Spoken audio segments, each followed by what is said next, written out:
cuando el llanto se desvanezca, cuando llegues al fin de tus sueños y de tu existir. Él te ayudará cuando tus lágrimas corran como un río, cuando llores en la noche por no ver otro amanecer.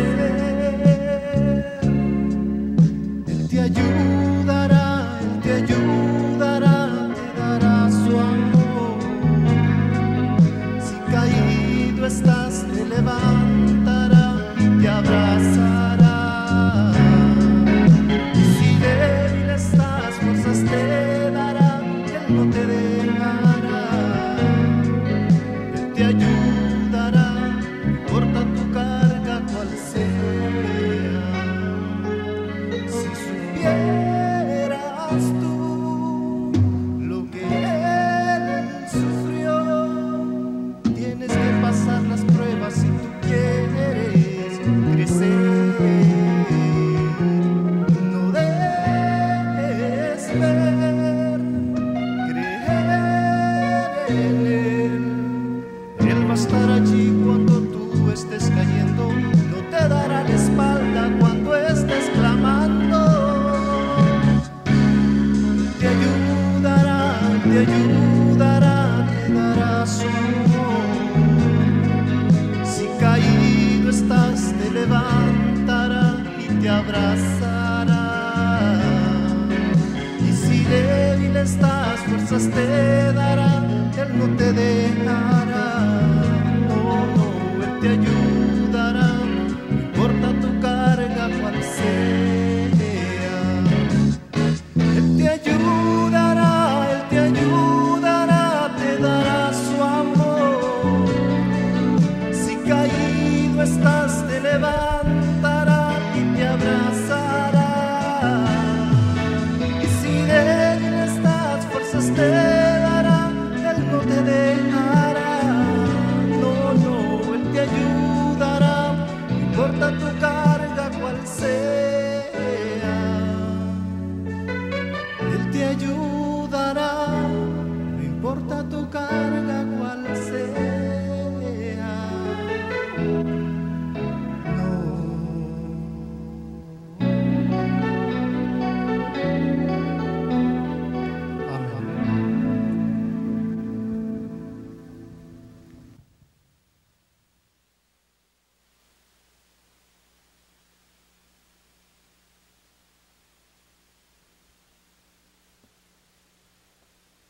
Amén. Hemos estado durante toda la semana teniendo al pastor Gerardo Bautista con nosotros. Creo que cada uno de ustedes ya ha tenido la oportunidad de escucharlo. Queremos agradecer en forma pública el tiempo que él ha tomado de su tiempo de vacaciones para acompañarnos en este lugar y estar esta semana. Esperamos que cada uno de ustedes pueda ser beneficiado. Para beneficio de aquellos que no han estado durante la semana, estamos en una semana especial de mayordomía cristiana, y el tópico específico que él se está hablando dentro de la mayordomía está relacionado con los recursos que Dios nos provee.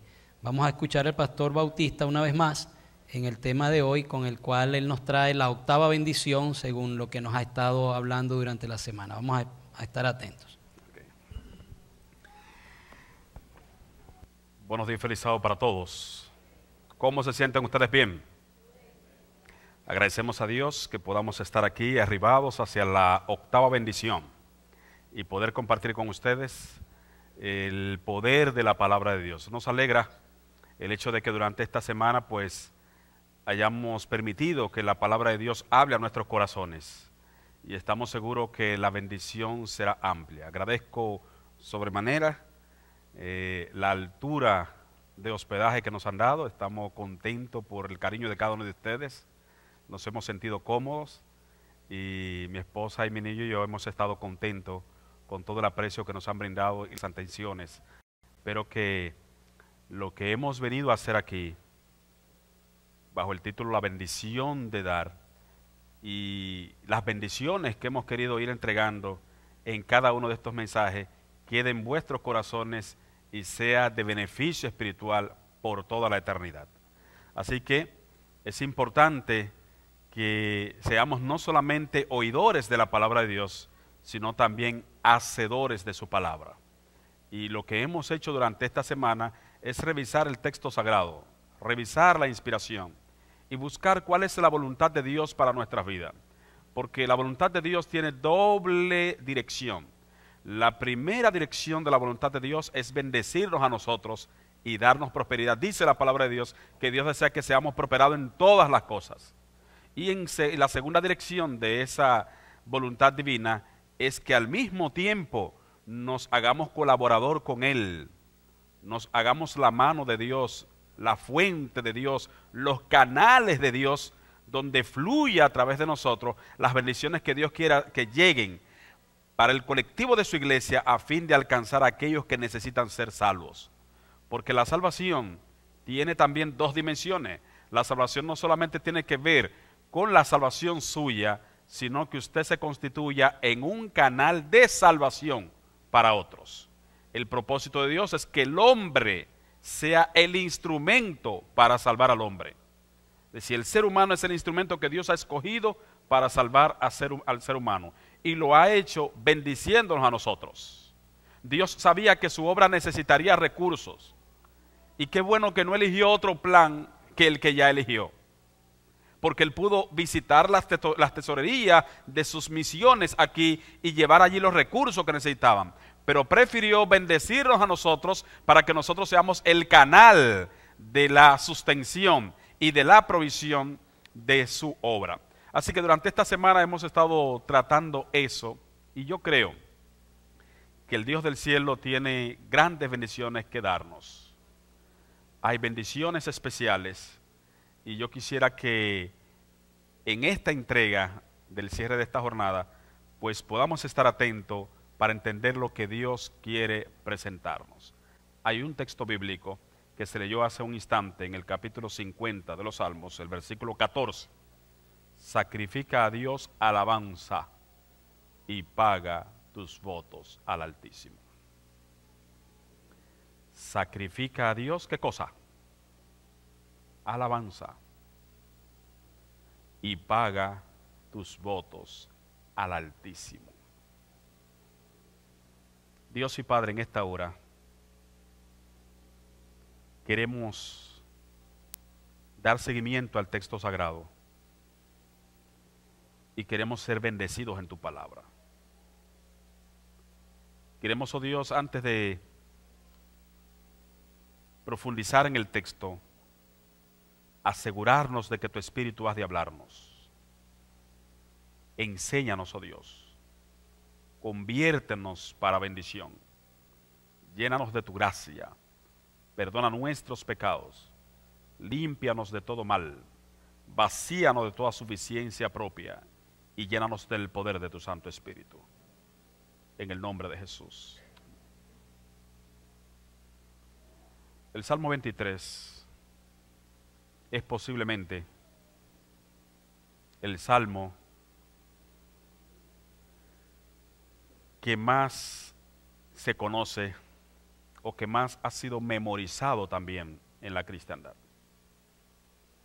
El Salmo 23 es una joya del texto sagrado.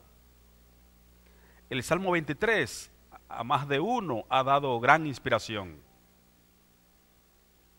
El Salmo 23 nos recuerda algo significativo de nuestro Dios. De hecho, ¿cuántos se saben de memoria el Salmo 23? ¿Se atreven a decirlo de memoria? Con Gerardito. Gerardito, ven, vamos a decirlo de memoria este salmo.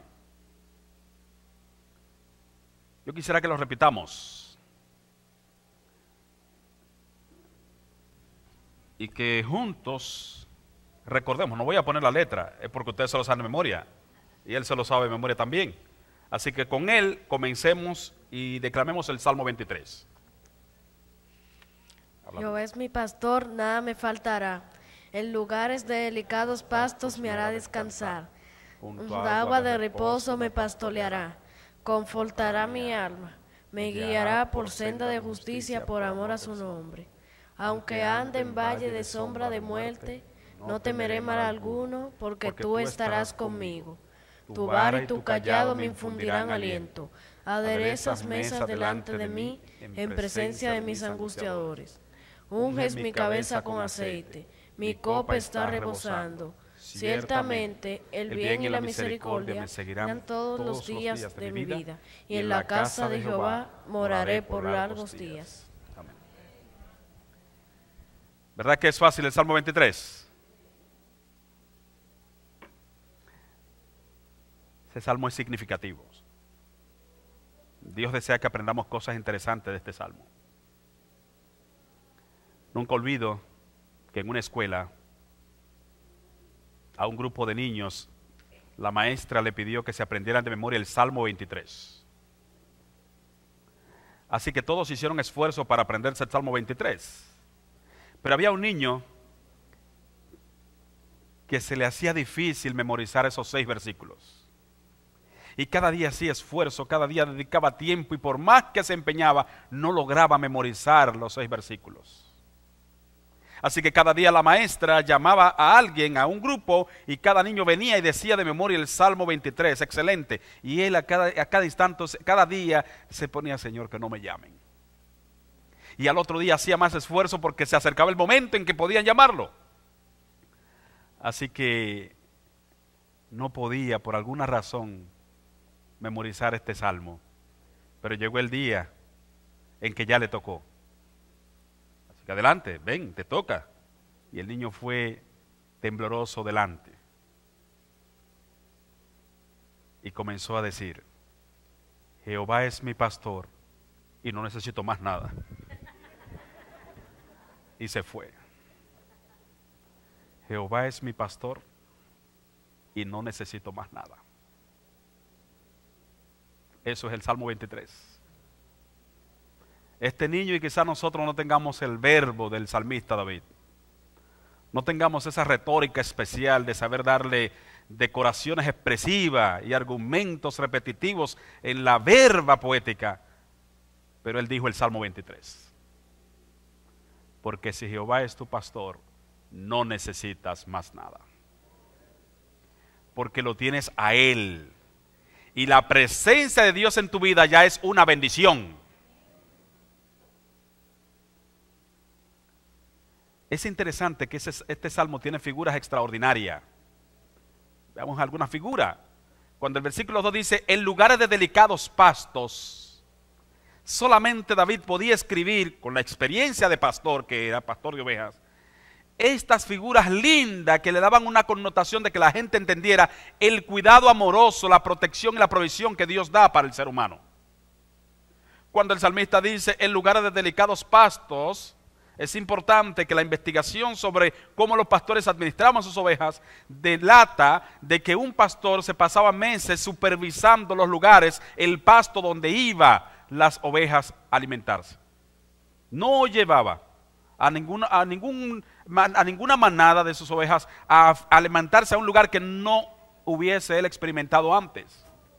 De manera que el Dios que te ama siempre te conduce por lugares de delicados pastos para que tenga la bendición. También dice la figura en el versículo 2 que junto a agua de reposo te pastoreará. Esa figura es interesante. Y es que las ovejas no pueden beber aguas que no estén tranquilas. Si usted toma un balde de agua, un recipiente, y la trae ante una oveja y la coloca, la oveja va rápido a querer beber y cuando ve el agua se detiene cuando se está moviendo. Y hasta que esa agua no está tranquila, ella no se inclina a beber.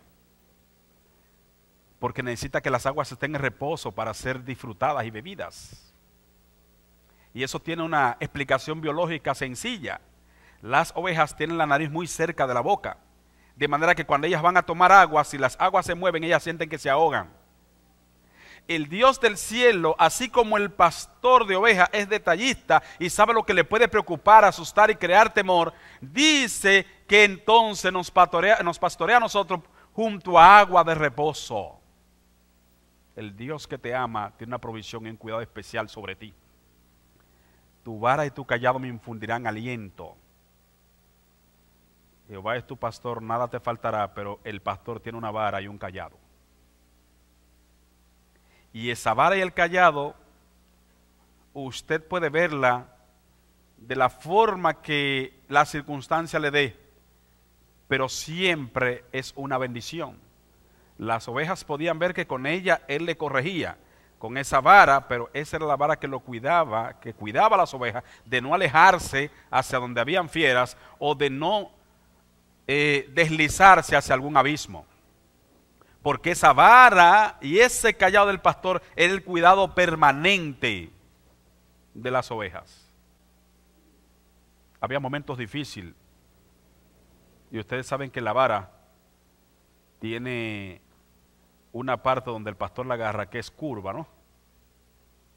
Esa vara tiene una parte curva, que supuestamente era solamente para inclinarse el pastor o agarrarla, esa vara. Pero esa parte curva tenía una utilidad extraña. ¿Por qué una utilidad extraña? Porque también hay las acciones extrañas de Jehová. Acciones extrañas porque muchas veces Él no quisiera ejecutar esas cosas, pero prefiere eso para poder salvarnos. Cuando una ovejita, ustedes han oído mucho en el texto bíblico de la perniquebrada.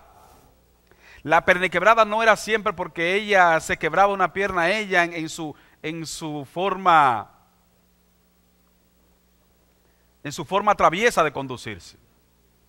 Muchas veces, cuando una ovejita era muy saltarina y se alejaba demasiado y saltaba tanto que había riesgo de caer en el abismo, el pastor prefería salvarla. Y tomaba esa ovejita y con la vara, la parte curva, quebraba una patita. Es la perniquebrada. Si ustedes ven todas las figuras de los pastores, hay una que él lleva siempre cargado. Porque entonces esa era la de mayor objeto de su cuidado. Él pensaba para que la coma un lobo, para que la despedace una fiera, para que se desrisque en el abismo, mejor la tengo aquí cargada, hasta que aprenda. Tu vara y tu cayado me infundirán aliento, porque son una corrección.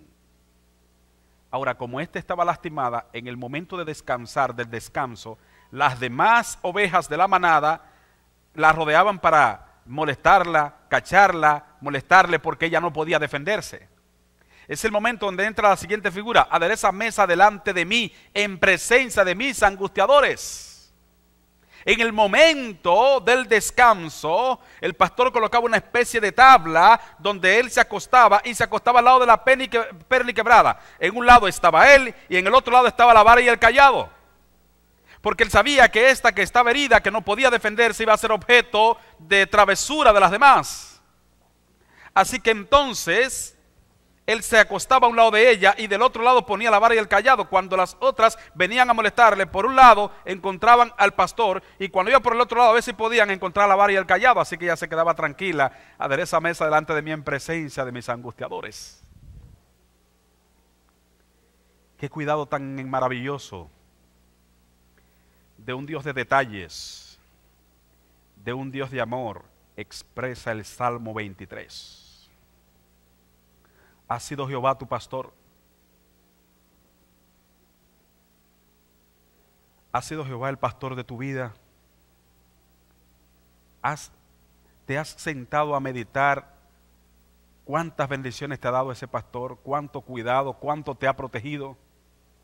Lo único que puede mover un corazón a hacer grandes cosas por Dios, a donar grandes cosas por Dios, a entregar cualquier cosa por Dios, es cuando contempla el grande amor de Dios.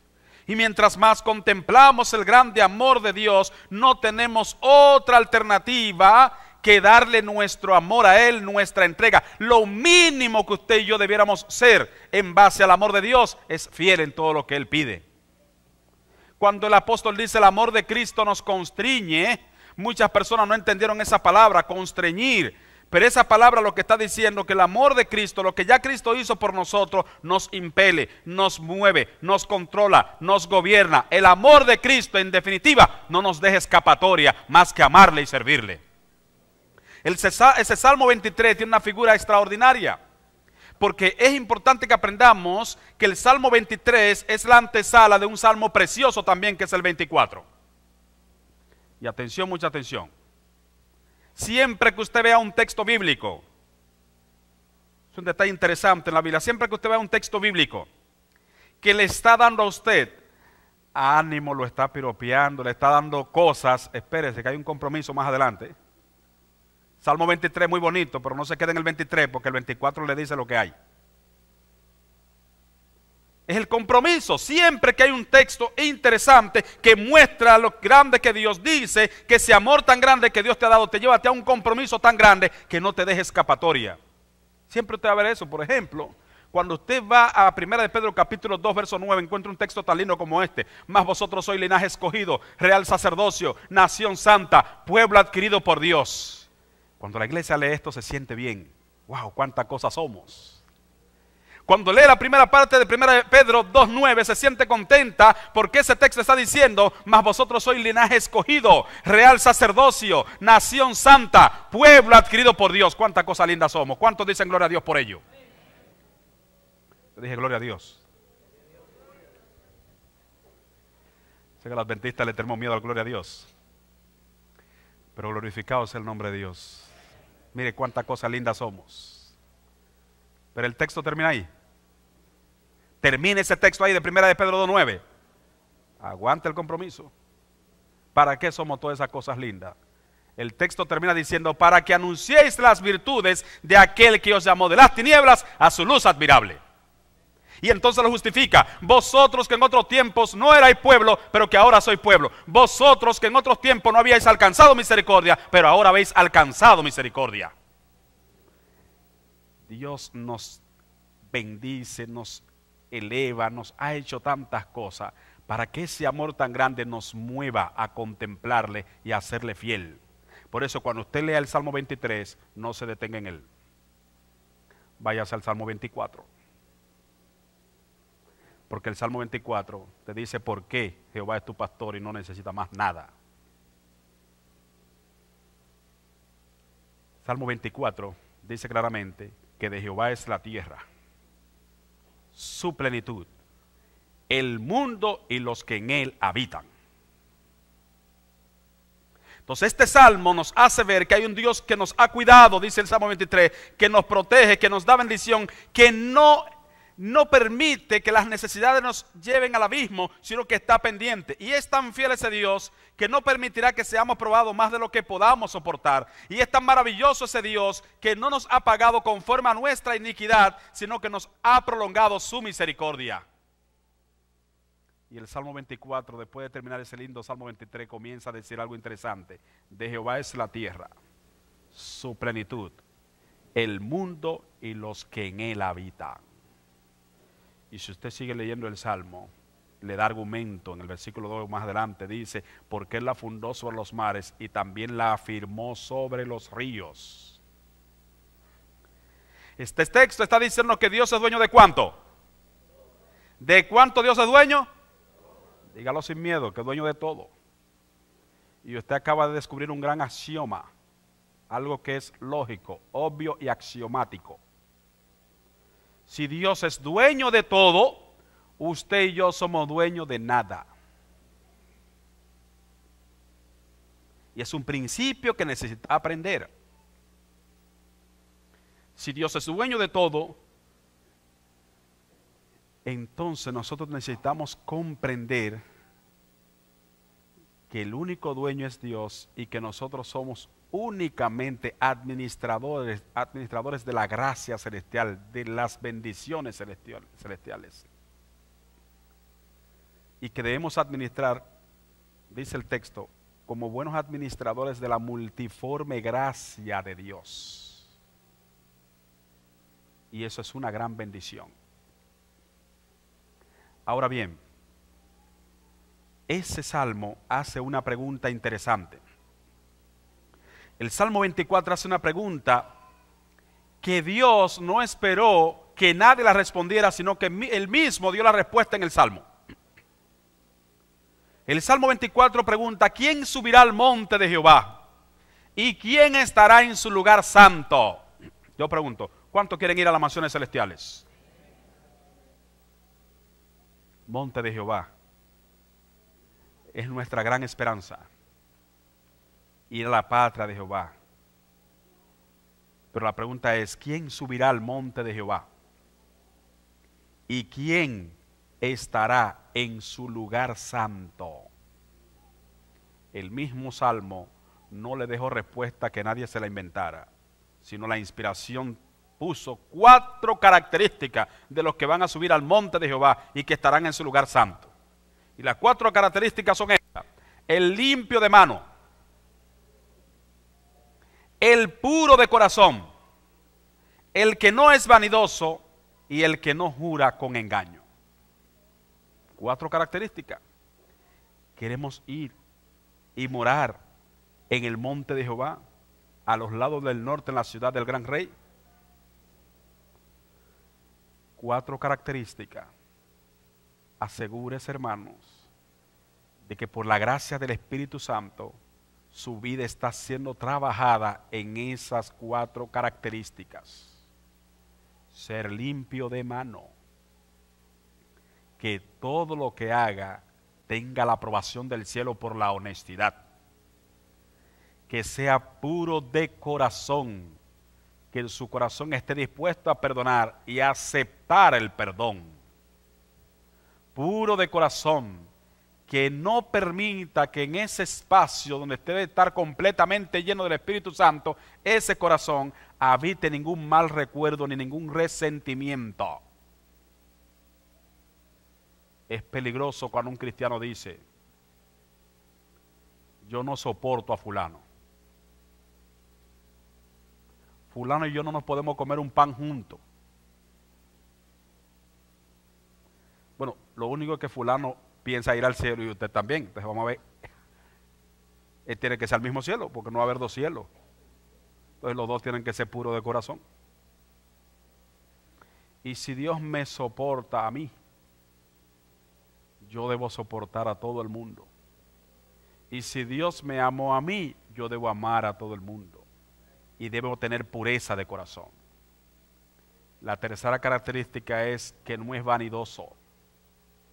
¿Sabe qué significa esa expresión en el contexto de mayordomía que fue escrito ese salmo? Porque ese salmo y esa estructura de salmo es una cátedra de mayordomía.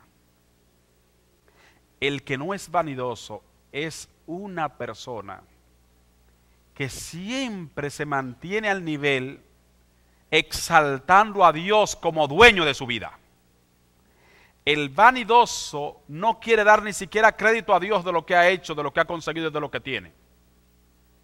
Y entonces está por encima de Dios en sus expresiones, en su conducta y en lo que hace. Aparenta decir que agrada a Dios, pero su vida se desarrolla en la vanidad. Y entonces también lo que Dios pone en sus manos, que debe glorificarlo a Él, también se gasta con vanidad. Y uno de los problemas serios por la que le estamos fallando al dueño de todo en la administración que se nos ha confiado es que la vanidad nos asalta. Y estamos administrando las cosas conforme al egoísmo, arropado por nuestra vanidad. Y entonces el Espíritu de Dios nos está hablando al corazón para decirnos que los que subirán al monte de Jehová no pueden ser vanidosos.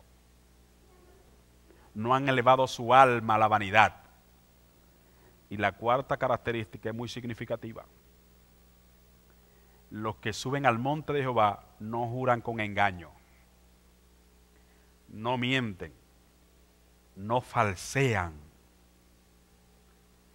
no le dicen a Dios, esto es lo que te toca, cuando Dios sabe qué es lo que toca. Han sido tan impresionados por el Espíritu Santo. El Espíritu Santo los ha convencido de pecado tan profundamente que no tienen forma de ocultarle a Dios.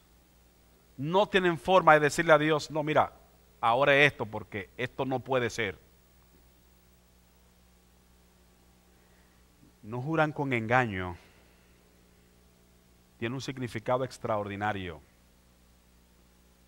son personas que dan fielmente lo que corresponde para glorificar a Dios. Al contrario, jurar con engaño es que es muy sencillo ser fiel en el diezmo y en la ofrenda en cantidades pequeñas y sencillas y que no duelen. Pero cuando Dios nos prueba con grandes cantidades, entonces le juramos con engaño. Porque es fácil dar el diezmo quizás hasta de $100. Pero cuando esa cantidad es con que Dios nos prueba llega a miles, entonces ahí, de una forma engañosa con nosotros mismos, no a la iglesia, no al pastor, no a la gente que nos ve, es una forma engañosa con nosotros mismos y tratando de engañar al que todo lo ve, sentimos que es tanto para Dios, que entonces buscamos la forma de justificarnos y de acallar nuestra conciencia de con esto da. Y si en esta ofrenda, en cosas pequeñas, yo daba una ofrenda consistente de esta forma, pero ahora esa consistencia, ahora en esta cantidad, esa ofrenda de demasiado, y menos, esa iglesia no se lo merece, ni esos dirigentes se lo merecen. El enemigo pone tanta cosa y entra el concepto de jurar con engaño, cosa que Dios es el que ve. Entonces no es a la iglesia, el problema es que es un engaño a nosotros mismos y un engaño a Dios, que no hay engaño porque Dios todo lo sabe. La Biblia registra que hubo una pareja de esposos que intentó hacer eso. Y siempre ha habido una discusión por qué Dios permitió una historia tan cruel insertarla en el libro de los Hechos. Voy a decir más adelante, dice el hermano White por qué él insertó esa historia. El asunto es que la iglesia estaba emocionada porque había tanta necesidad y el evangelio estaba progresando tanto que se necesitaba más fondos todavía. Y la iglesia era fiel en sus diezmos y ofrenda, pero la iglesia entró en un pacto colectivo. Todos dijeron, no, vamos a buscar más recursos. Y decidieron cada quien comenzar a dar extra incluso. Nadie tenía decir suyo propio lo que recibía, sino que lo tenían en común. Y Ananías y Zafira dijeron, ¿ustedes han visto la propiedad que tenemos en tal sitio? Sí. Nosotros la vamos a vender y se la vamos a traer a la iglesia. La iglesia se puso contenta, porque la iglesia sabía cuál era la propiedad. Y lo vamos a vender, lo vamos a traer todo a la iglesia, para que siga la predicación, para que los apóstoles sigan llevando el evangelio, para que haya alimento aquí en la casa, para que no falte nada en lo que vamos a hacer. Y dice el texto bíblico que ellos vendieron la propiedad. Pero en la puja, el monto que recibieron fue tan grande que la duda le asaltó. Ananías y Zafira es un retrato bíblico de nuestra prueba. La palabra de Dios dice, el que es fiel en lo poco, en lo mucho será fiel.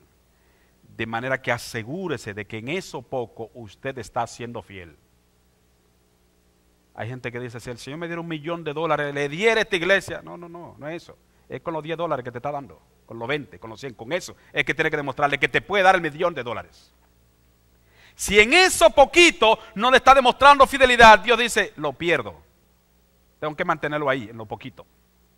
Cuando eres fiel, cuando abundas en fidelidad y cuando Él manda esa prueba espontánea y cuando Él manda esa prueba repentina y le demuestra que eres fiel, dice, por ahí se puede. Le dice a los ángeles, ese canal no se tapa, sigan echando por ahí. Pero cuando el cielo nos bendice y de repente nos manda $20.000 y entonces comenzamos a tutubiar y a decir, no, pero cualquier cosita que yo le dé a esta iglesia es mucho. El cielo llora y observa, ¿no? Ese canal se tapa, por ahí no se puede mandar. Porque nosotros somos canales de Dios. Y si somos fieles en lo poco, en lo mucho también tenemos que ser fiel. Y entonces Dios abunda la forma en que debe fluir nuestra fuente. El problema es que no le demostramos a Dios confianza. Entonces Dios no puede seguir mandando muchas cosas con nosotros. Porque ya se lo dije antes, los fondos que necesita esta iglesia para impactar esta comunidad, hace tiempo que Dios lo mandó. Lo que pasa es que con quien lo mandó no llegó. ¿Qué significa eso? Que las necesidades que pueda tener una iglesia Dios siempre la suple a través de ella. Pero si nosotros descuidamos la fidelidad, entonces no fluye, no llega. Y es donde está el problema. Dios desea bendecirnos. Y yo estoy seguro que Dios va a bendecir grandemente esta iglesia. Porque los va a bendecir individualmente. Los va a bendecir a nivel de familia. En lo que haces, en lo que trabajas, verás la bendición de Dios. Lo que Dios espera que con la misma gracia que reciba, des con esa misma gracia, sin ningún tipo de temor ni dolor, sino para glorificar el nombre de Dios. Ananías y Zafira sintieron que la propiedad era demasiado para entregar la venta a la iglesia. Y entonces dijeron, vamos a decirle a la iglesia que fue en tanto, porque es demasiado. Así que Ananías llegó al templo, la iglesia contenta porque supo que se vendió la propiedad, no sabía en cuánto, y trajo una cantidad inmensa, que la iglesia se quedó arrobada y admirada. ¡Wow! ¡Cuánto dinero! Aquí está Pedro. Pedro era el administrador de la iglesia. En esto vendimos esta propiedad. Y la iglesia contenta, no soportaba, porque a la vista humana todo es fácil de engañarse. Y las cantidades impresionan a la gente, pero a lo único que impresiona a Dios es la fidelidad. Ese sábado en la mañana que Cristo prefirió sentarse y no predicar y escuchar y estar allí en la puerta con todos sus discípulos, la gente fue impresionada con los grandes magnates que llevaban. La gente llevaba mucho dinero, ese sábado en la mañana, y Cristo se impresionó con una viuda que echó 2 moneditas. Porque a Cristo no le impresiona la cantidad, sino la fidelidad. Es lo único que le hace gozarse a Él. Y la fidelidad, no importa qué cantidad, la fidelidad. Porque Dios sabe que cuando a esa viuda le dé las grandes bendiciones que el cielo quiere proveerle, ella será fiel, como en lo poco, también en lo mucho. Así que la iglesia estaba admirada por Ananías cuando llegó esa cantidad inmensa y la trajo a los pies de Pedro. Y la iglesia se asombró porque Pedro no se inmutó y se quedó así serio. ¿Qué le pasa a Pedro? Y Pedro no está viendo esa cantidad tan grande. Y Pedro mira a Ananías, Ananías, ¿en cuánto vendiste la propiedad? Oh, sí, miren esto, mira aquí está esta cantidad inmensa. Has contristado al Espíritu Santo. En otras palabras, a nosotros no fue que nos engañaste. Has contristado al Espíritu Santo, perece tú con tu dinero. Y solo dijo esa palabra, ¿y qué pasó con el hombre? Cayó muerto. Los diáconos, asombrados por orden de Pedro, toman el cadáver y lo sacan. No había pasado mucho instante, Zafira venía muy contenta, que la vieran. Que ella entiende que la iglesia está contenta porque ya el esposo llevó y ella se entendía que le iban a celebrar. Y ella llega contenta por todo el pasillo y Pedro dice, Zafira, sí, ¿en cuánto vendieron la propiedad? O en tanto, no vino mi esposo, no lo trajo. En esa cantidad, sí, en esa cantidad. También has mentido al Espíritu Santo. He aquí los hombres que llevaron el cadáver de tu esposo vienen a buscarte ahora mismo. Y sola fue la orden y cayó también. Y la sacaron. Dice el texto bíblico que hubo gran temor en la iglesia. Y la sierva de Dios dice que esa historia está registrada para que en todos los tiempos la iglesia entienda que Dios no necesita ser un ejemplo así constantemente en las iglesias, sino que la gente entienda que a Dios le agrada la fidelidad y que debemos ser honestos en lo que Dios nos bendice.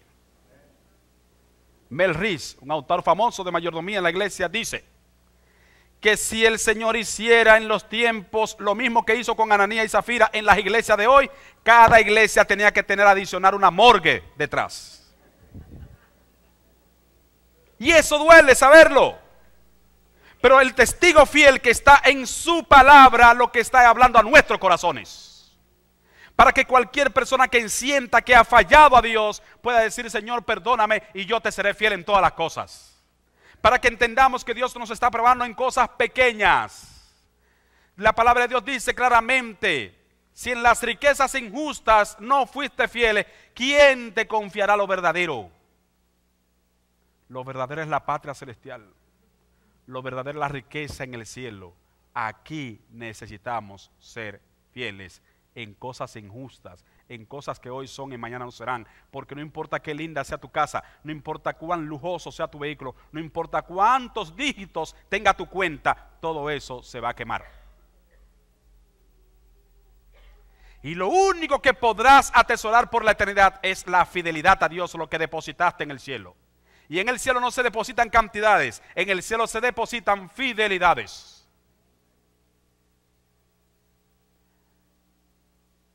Ese salmo dice que una persona así, que es limpio de mano, puro de corazón, que no ha elevado su alma a la vanidad ni jurado con engaño, recibirá bendición de Jehová y justicia del Dios de salvación. ¿Cuántos quieren recibir la bendición de Jehová y su justicia y su salvación? Seamos fieles, hermanos. Seamos fieles.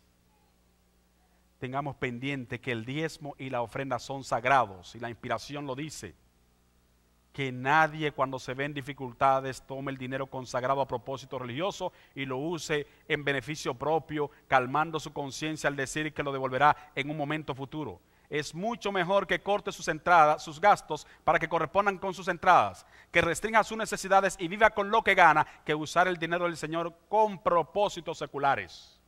Y sigue diciendo la cita: que nadie se sienta libre para retener sus diezmos con el fin de usarlos según su propio juicio. No debe emplearse en caso de emergencia, ni como parezca concerniente, aun en cosas que conciernan a la obra de Dios. Hay mucha gente que está depositando sus diezmos y su ofrenda en el alfolí equivocado. Repito eso. Mucha gente está depositando sus diezmos y su ofrenda en el alfolí equivocado. La palabra de Dios dice: traed todos los diezmos al alfolí y hay alimento en mi casa. ¿Y cuál es el alfolí equivocado? El alfolí equivocado puede ser cosas hasta que conciernan a la obra de Dios. No, lo que yo voy a hacer es que mi ofrenda, yo lo voy a tomar para comprarle una receta a un vecino que está mal, o comprarle algo. El alfolí equivocado. No, mi diezmo y mi ofrenda yo lo voy a tomar para un ministerio que vi que están haciendo o que escuché en la radio y le voy a mandar mi diezmo y mi ofrenda. El alfolí equivocado. Porque el alfolí está en la iglesia. Le voy a explicar eso. Es importante que en el lugar que adoramos seamos fieles y adoremos con nuestras dádivas al Señor. Y nosotros no estamos autorizados para usar nuestros diezmos y nuestras ofrendas a lo que nosotros queremos, porque para eso Dios instituyó un pueblo organizado y levantó un pueblo organizado en esta tierra. Para que no se haga una obra aquí y una obra allí y una obra allá, sino que Dios tiene una sola obra que va a ser a través de su iglesia. Y esto es significativo. Entonces nadie puede justificar que yo mi diezmo lo voy a utilizar yo mismo en comprar esto, en comprar aquello. No, porque es que lo que tú debes usar para ayudar a la viuda, al huérfano, al pobre, al necesitado, al enfermo, es de los recursos que están en tu disposición a administrar. Lo que es diezmo y ofrenda, Dios dijo: tráemelo al alfolí, y el Señor es que sabe qué se va a hacer con eso. Él sabe a quién se lo entrega y quiénes deben administrarlo. Y si a la gente que Él puso a administrarlo no lo hace bien, no es un problema suyo, es un problema de Él y su Dios. Usted puede expresar en la iglesia que las cosas se arreglen. Si algo usted entiende que está mal, hágalo con la altura de vida a las personas de vida, pero nunca retenga lo que es de Dios. Por otra parte, la Biblia habla hasta de acuerdos de pagos con Dios. Dice la inspiración, perdón. El Espíritu de Profecía habla de acuerdos de pago con Dios. ¿En qué sentido? En que cuando una persona descuidó alguna bendición que Dios le dio y no fue fiel en diezmo y ofrenda por la razón que fuere, es una deuda que tiene con Dios. Y la inspiración incluso dice que debe haber hasta un acuerdo de pago con Dios. Dice la cita claramente: a medida que han recibido la luz, muchas personas han confesado que están endeudadas con Dios y han manifestado su determinación de pagar esa deuda. les propuse que llevaran a la tesorería sus pagarés, prometiendo pagar la cantidad correspondiente a un diezmo honrado tan pronto como pudieran obtener el dinero. Es decir, si yo dejé de dar este diezmo y esta ofrenda, yo debo decir, Señor, perdóname, y buscar la forma en que yo pueda, de acuerdo a mis posibilidades, y restituir eso. La inspiración sigue diciendo, en la página 246 de Mensajes para los Jóvenes, la oración no tiene por objeto obrar un cambio en Dios. Nos pone a nosotros en armonía con Dios. No reemplaza el deber. Dios nunca aceptará en lugar del diezmo la oración hecha con frecuencia y fervor, porque la oración no pagará nuestras deudas a Dios.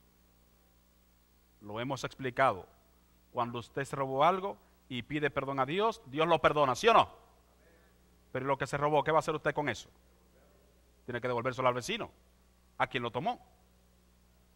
Entonces, cuando descuidamos, la inspiración ha dicho que Dios nunca va a aceptar en lugar del diezmo y la oración y la ofrenda, la oración hecha con frecuencia y fervor, porque la oración no paga la deuda.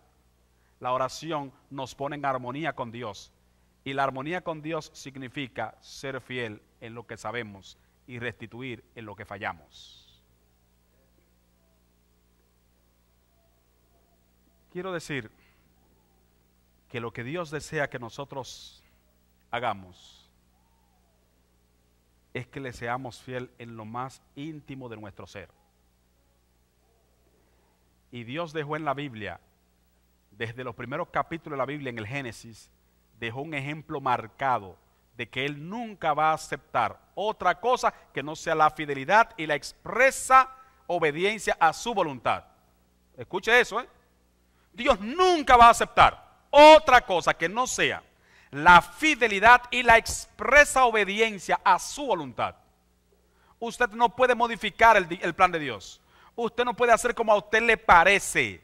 Usted no puede decir como usted cree con el diezmo y la ofrenda. Es como Dios ya dijo en su palabra. Cualquier otra variación del plan de Dios es un desafío a la autoridad de Él y a su voluntad. Y lo dejó claro con Caín y Abel. Y quiero confesarle que en mi adolescencia, cuando leí esta historia, no encontré cuál era el problema de Caín. Y quizá a usted le ha pasado, ¿sí o no? A muchos nos pasó cuando leímos Génesis capítulo 4 y vimos la historia de Caín y Abel. Yo dije, ¿qué fue? Pero él llevó una ofrenda. Y crecí. Y fui abriendo más mi mente. Y entonces dije, pero él llevó una ofrenda. Y es que él era labrador. Entonces, como él era labrador, labraba la tierra, cuidado con el pastor labrador. Como él labraba la tierra, sembraba, era justo, era lógico que su ofrenda fuera de los frutos que él sacaba. Y ahí yo decía, ¿y cuál es el error de este Caín?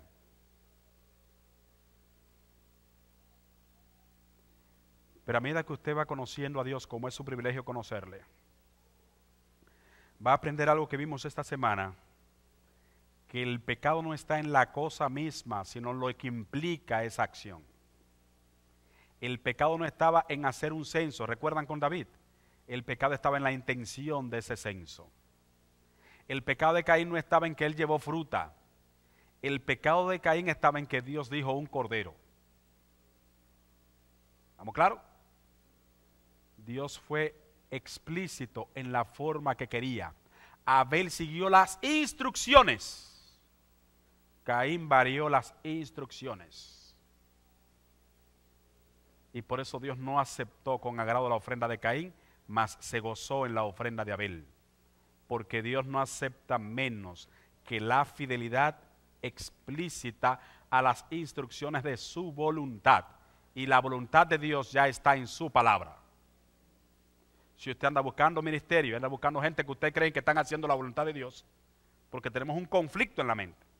Sentimos que esta iglesia no está haciendo bien, sentimos que la conferencia no administra bien, sentimos que en esta iglesia no, mientras en esa iglesia yo no vea tal cosa, ahí no ven una ofrenda mía. Yo no doy ofrenda en esa iglesia porque yo nunca veo que cambian tal cosa, o yo nunca veo en qué hacen, porque nosotros creemos que somos nosotros que estamos dando a alguien, cuando solamente estamos devolviéndole al dueño. Su diezmo y su ofrenda usted se lo da a Jehová de los ejércitos, no a iglesia, No, pastor, usted se la entrega en la iglesia donde Dios dijo a Jehová de los ejércitos, y Dios sabe qué hace con eso. Y Dios es el que está viendo si algún administrador no está siendo fiel. Y es un compromiso de esa persona con Dios, pero su compromiso es ser fiel a Dios. Cuando Dios dio la ofrenda en este tiempo, en cuanto a la ofrenda, Dios está dando dos principios. Segunda de Corintios 9:7 y Primera de Corintios 16:2.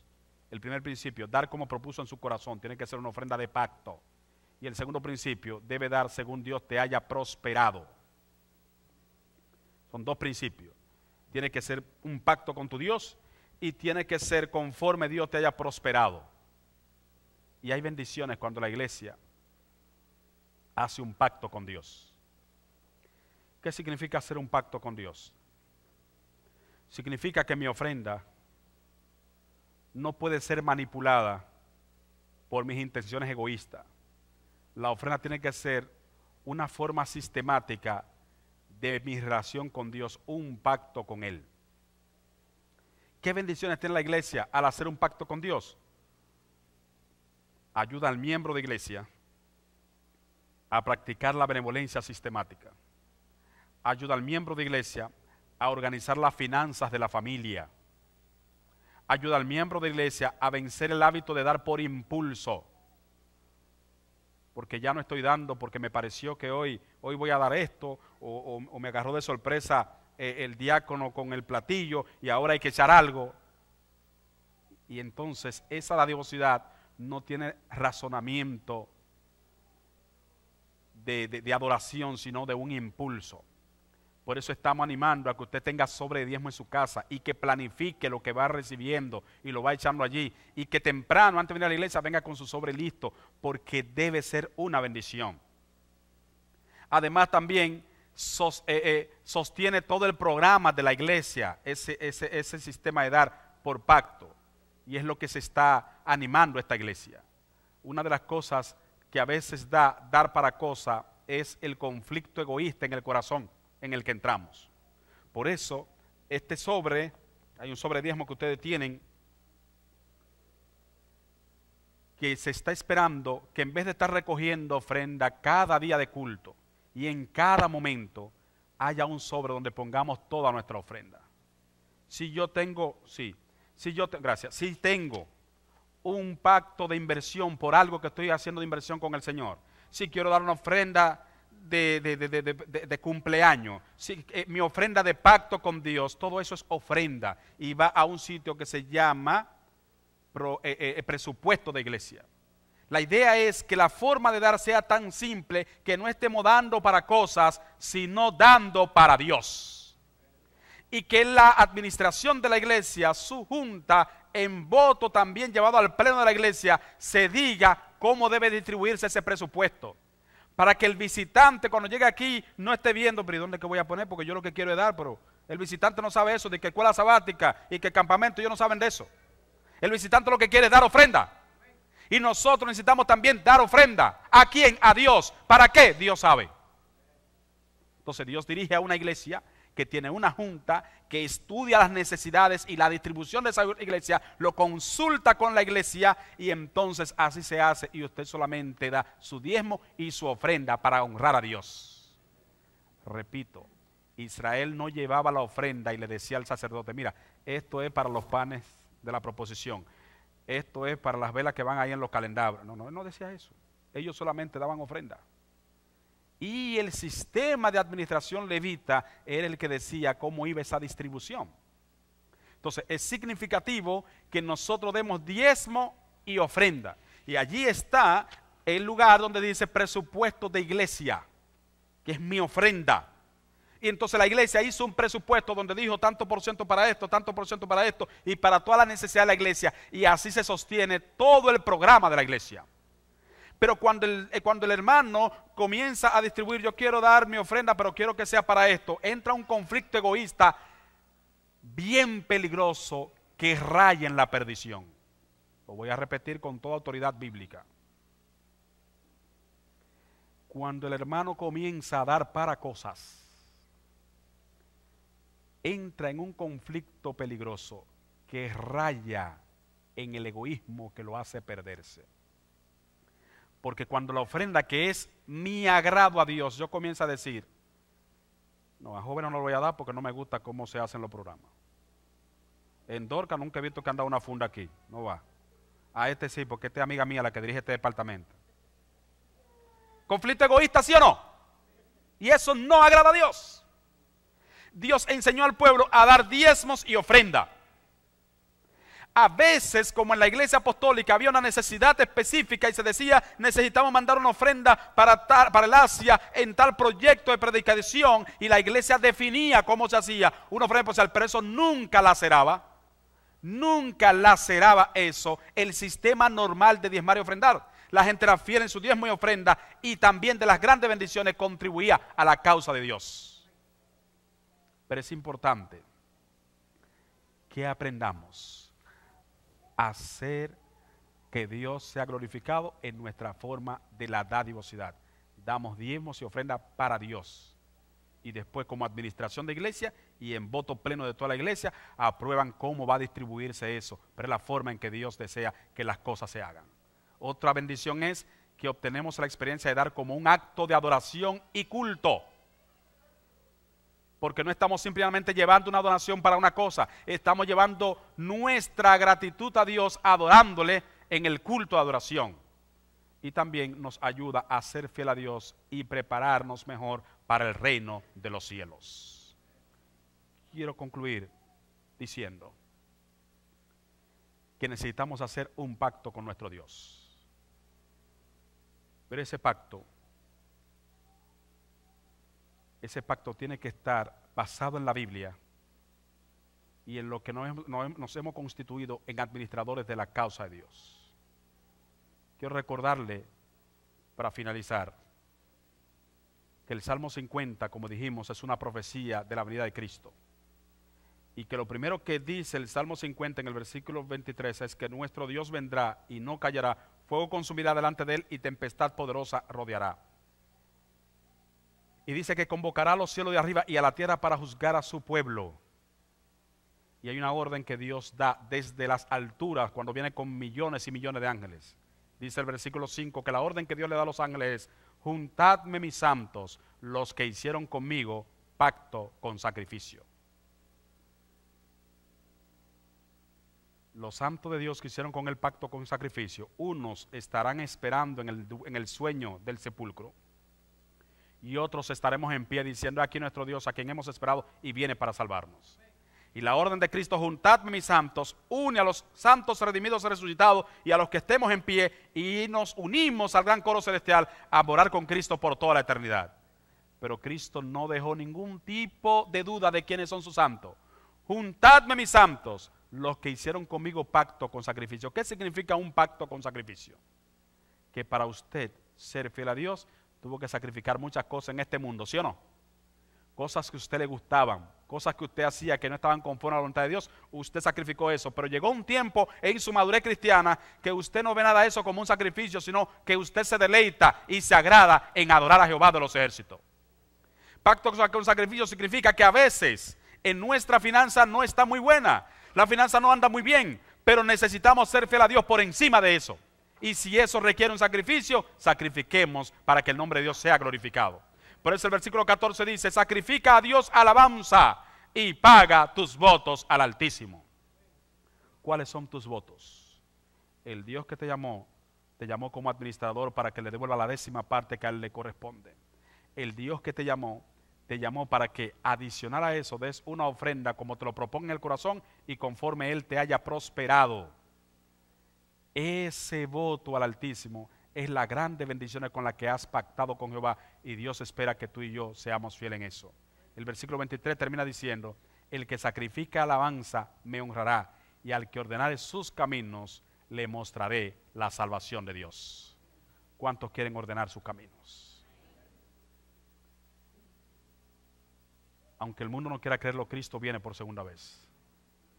Vendrá con poder y majestad y dirá: juntadme mis santos, los que hicieron conmigo pacto con sacrificio.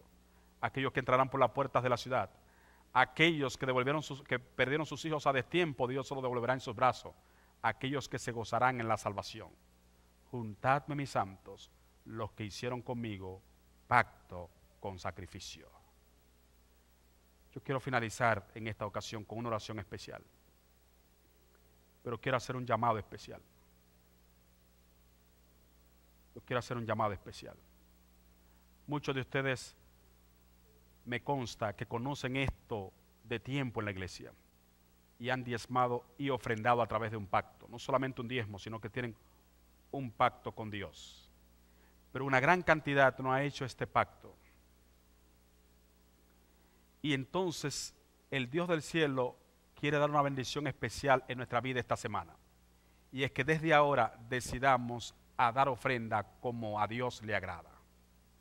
Así que yo voy a orar y quiero ver primeramente en pie a aquellos que tienen su pacto y quieren reafirmarlo diciendo: Señor, yo seguiré siendo fiel en la ofrenda como tú me has enseñado. Y quiero ver también quiénes más quieren hacer un pacto con Dios a través de su ofrenda. Allí donde tú estás no tienes que pasar aquí delante. Ponte de pie que vamos a orar. Dios te bendiga. ¿Cuántos quieren hacer ese pacto? Fíjense que usted va a ofrendar ahora. Usted va a dar ofrenda a Dios. Yo quisiera que ese pacto usted pudiera escribirlo.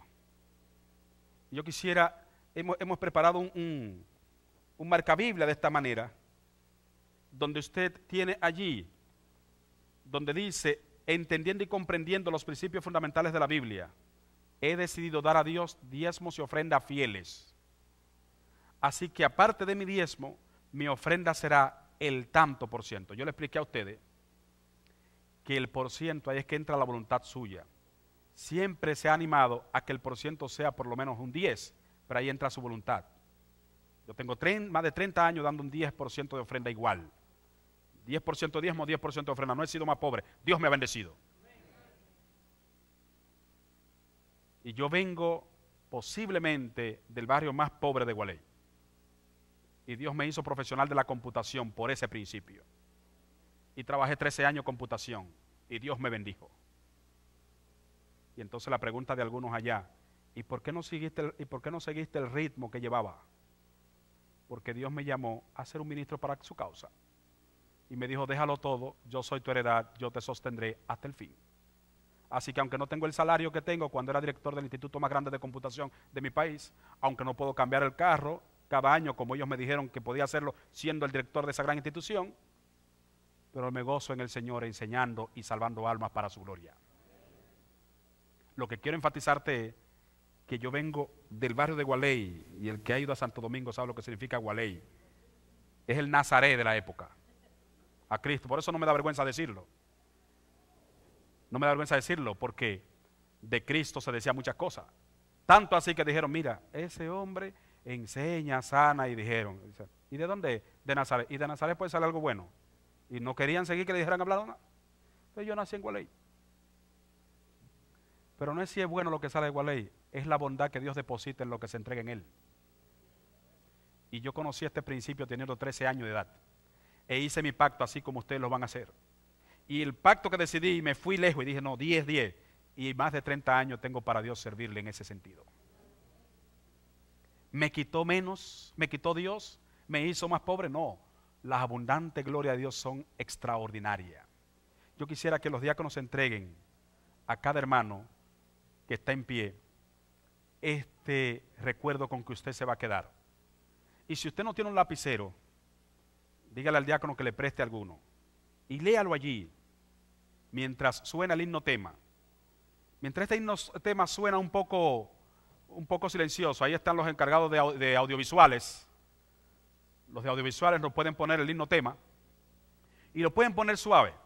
Mientras cantamos bien este himno tema, usted analice y ponga allí cuál es su ofrenda sistemática. No tenga temor,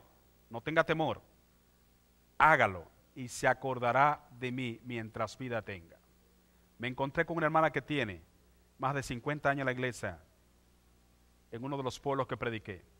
Me dijo: el pastor Colombino González, pastor jubilado y ya fallecido en mi iglesia, fue director de mayordomía en la Asociación Central, donde fui director de mayordomía. Me enseñó eso y esa ha sido la bendición para mí por siempre.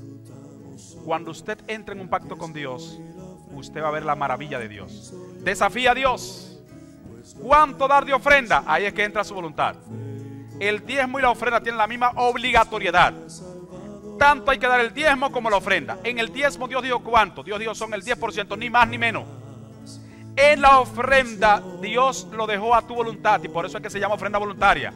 No porque si tú quieres la da, sino que tu voluntad decide cuánto dar. Entonces en la ofrenda voluntaria allí tú vas a poner ¿qué por ciento? ¿Qué va a suceder con esta iglesia? Algo extraordinario. Dios va a bendecirte, y con la misma gracia que recibiste esa bendición vas a dar con esa misma gracia. Y la iglesia, su administración va a poder planificar, porque cuando la iglesia está en pacto se puede planificar. Pero yo imagino que una de las situaciones difíciles financieras que puede tener esta iglesia es esa inconsistencia en el pacto. Esa inconsistencia hace que el tesorero esté orándole constantemente a Dios: Señor, a que entre algo que cubra este asunto.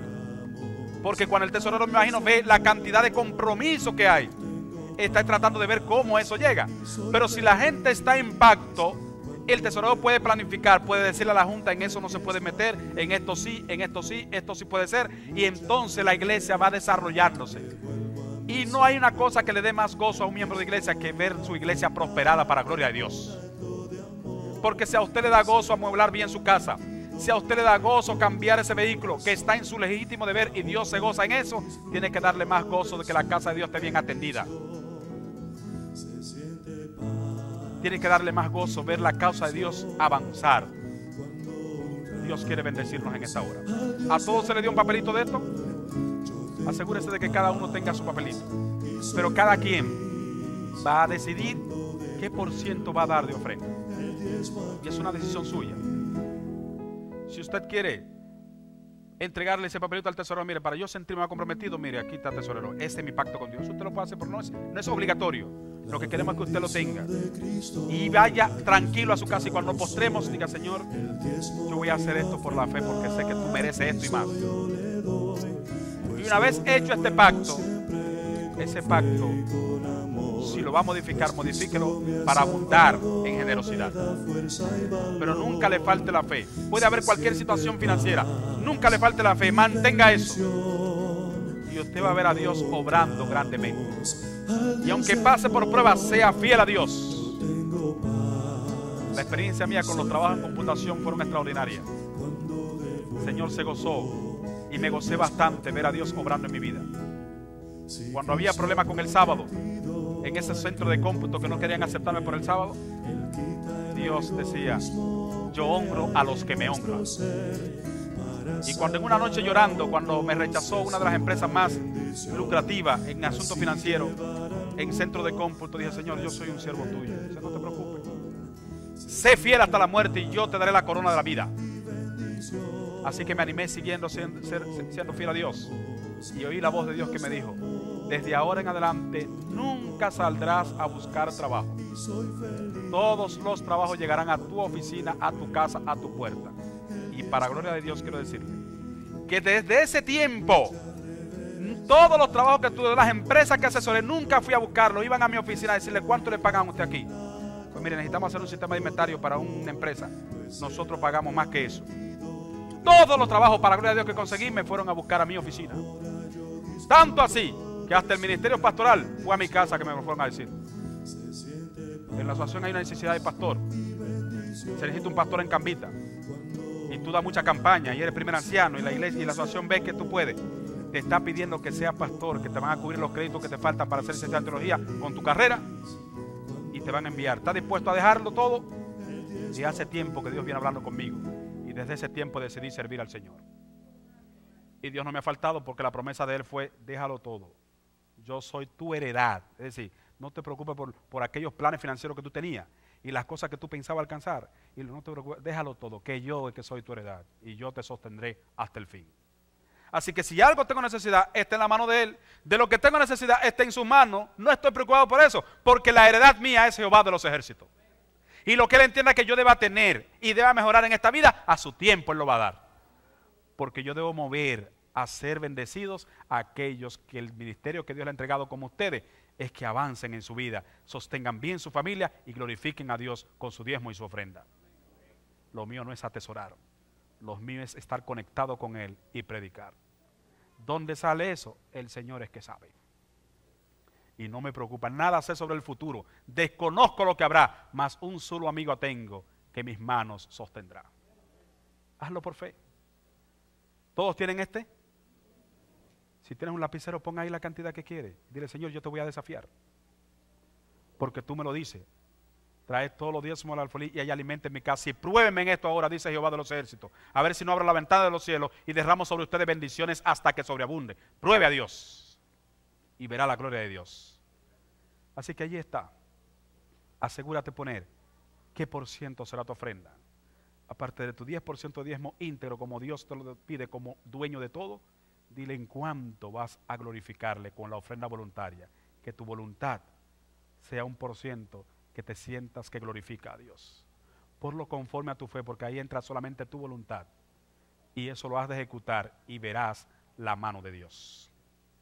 ¿Le parece bien que estemos de rodillas y que reconfirmemos con Dios este pacto?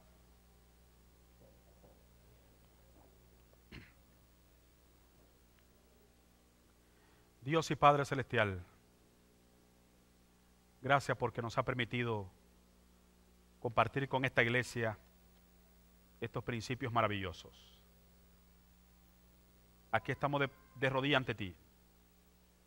Estamos en un día histórico de esta iglesia. Pero más que un día histórico de esta iglesia, estamos en un día histórico en lo personal y en nuestra familia. Lo que tú has de hacer, oh Dios, en nuestras vidas y en nuestra familia y en la iglesia será grande. Permítenos ser partícipes de esa grandeza que has de enviar a esta iglesia. Aquí está nuestro pacto contigo, oh Dios. Queremos serte fiel. Queremos honrarte. Queremos colocar nuestros depósitos en el cielo. Queremos aquí de rodilla reiterarnos una vez más como siervo tuyo y como tus canales de bendición. Deposita en nosotros, oh Dios, sin ningún tipo de temor, tus bendiciones. Y hemos decidido serte fiel en todas las cosas. Que este pacto que hemos escrito aquí sea una señal extraordinaria del inicio maravilloso de una nueva dimensión de relación contigo. Esto, oh Dios, nos hará cada vez más semejante a ti en generosidad y dadivosidad. Este pacto, oh Dios, cada vez que lo ejecutemos semanal y en cada instante que nos dé una bendición, va a ir sacando egoísmo de nuestro corazón y nos va a hacer puro como tú. Este pacto, Dios, tiene la otra bendición extraordinaria de que hará fluir a tu tesorería los recursos para la grande obra que tú quieras hacer en esta comunidad. Tú tienes gente, oh Dios, clamando por liberación en esta comunidad. En esas casas lujosas que se ven por fuera, hay gente dentro deprimida, hay gente llorando, hay gente sin esperanza que no le ve sentido a la vida y espera de una iglesia que se llene de recursos y de ideas y de victoria para salvarles para vida eterna. Nuestro papel es rendirnos a tus pies, ver tus bendiciones y con la misma gracia devolver la bendición. Al levantarnos de esta oración, oh Dios, lo hacemos con la seguridad de que has perdonado nuestros pecados. Has puesto en nuestro corazón el deseo de ponernos en paz contigo, devolviendo cualquier diezmo o ofrenda atrasado, y también has puesto a la disposición de ser fieles de ahora en adelante con este pacto que ahora hemos firmado para tu gloria. Permite, oh Dios, que este pacto nos ayude a mantener presente que tú eres el Dios dueño de toda nuestra vida. A ti entregamos nuestras ofrendas y desde ahora en adelante queremos ver tu gloria en esta iglesia. En el nombre de Jesús. Amén.